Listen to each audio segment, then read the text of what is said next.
Question 4 reads, a political scientist wants to predict how residents of New Jersey will react to a new bill proposed in the state Senate. Which of the following study designs is most likely to provide reliable results for the political scientist? Okay, let's look at answer choice A, mailing a questionnaire to each of 200 randomly selected residents of New Jersey. Well, that looks pretty good, right?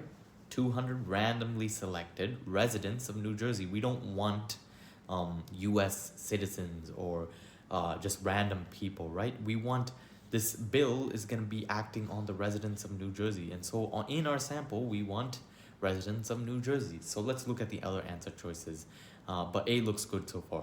Okay, surveying a group of 300 randomly selected New Jersey residents. Okay, and so this is actually quite tricky because B is slightly better than A. And the reason why is not because it's a questionnaire and B is a survey. No, that's not why.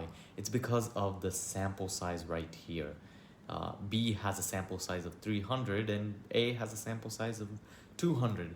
And just a rule that you should know is that the greater the sample size, right, the more likely that you will have more reliable results. Okay, and that's just a rule of thumb in research, right? A sample is a representative group of a population, right? Here the population is New Jersey, right?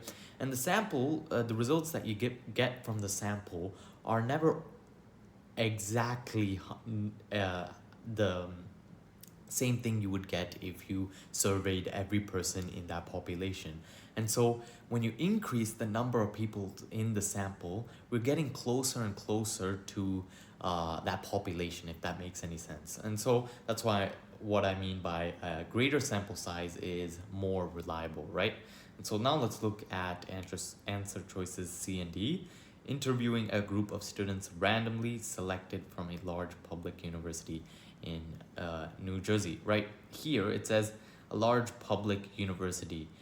That's not gonna be a representative sample because they're probably in the age group of what, like 20 to 24, right? And so that wouldn't make sense. Let's look at D, surveying a group of 1,500 randomly selected US residents, right?